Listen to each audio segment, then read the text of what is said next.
Hey my viewers, welcome back to my another mini blog. So কেমন আছো সবাই? আশা করছি সবাই ভালোই আছো। আমিও কিন্তু আছি তোমাদের ভালোবাসায় অনেক ভালো। তোমাদের ভালোবাসা আমার জন্য একটা উৎসাহ। তোমরা আমাকে আশীর্বাদ করো, আমি যেন আরো এগিয়ে যেতে পারি। কারণ তোমাদের ভালোবাসা, তোমাদের আশীর্বাদ ছাড়া আমি কোনো কিচ্ছুই না। তোমাদের ভালোবাসার জন্যই তো আমি এইখান অব্দি আসতে পেরেছি। কি বলে ধৈর্য ধরো, ধৈর্যর ফল মিষ্টি হয়। এটা কিন্তু একদমই সত্যি। তোমার মনের মধ্যে যদি ইচ্ছা থাকে, তুমি সব কিছু করতে পারবে। তোমাকে কেউ হারাতে পারবে না। তোমার ইচ্ছা থাকতে হবে, না আমি এটা করব, করেই ছাড়বো এটা। তো সেদিন মিষ্টুর পাপা গিয়েছিল মানকাচর। আমাদের এখানে মানকাচর নামে একটা মার্কেট আছে।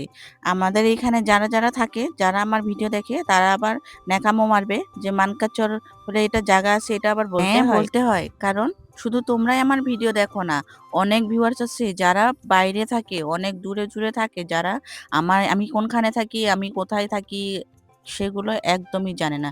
এই জন্যই আমাকে আমার ভিউয়ার্সদের সাথে শেয়ার করতে হয় সবকিছু জানা। আর আমার এইগুলো ছোট ছোট জিনিসগুলো শেয়ার করতে আমার খুবই ভালো লাগে। এই জন্যই আমি সবকিছু তোমাদের সাথে শেয়ার করি। তো সেটা যাই হোক, মিষ্টি বাবা সেদিন গিয়েছিল কিন্তু মানকাচরে। মানকাচরে সকালে গিয়েছে, আস্তে আস্তে অনেকটাই রাত হয়েছে, 10টা 10:30 বেজেছিল সেদিন প্রায়। মিষ্টি বাবা ওইখান থেকে সেদিন কি কি নিয়ে আসলো সেটাই আমি তোমাদের সাথে শেয়ার করছি।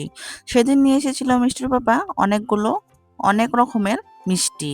তারপর নিয়ে এসেছিল মেয়ের জন্য স্টাডি টেবিল। মিষ্টির বাবা কিন্তু প্রায় গিয়ে থাকে এই মানকাচরে। ফার্স্ট উইকে যখন গিয়েছিল, আমাদের ঘরের জন্য একটা নিয়ে এসেছিল ব্যাগ।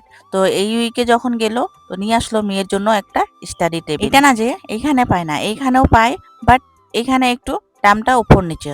তো মিষ্টির বাবা প্রায় ওইখানে গিয়ে থাকে, তো ওইখান থেকেই একবারে নিয়ে আসে। ভিডিওটা ভালো লাগলে লাইক কমেন্ট শেয়ার, এরকম ভিডিও দেখানোর জন্য চ্যানেলটা সাবস্ক্রাইব করতে ভুলো না।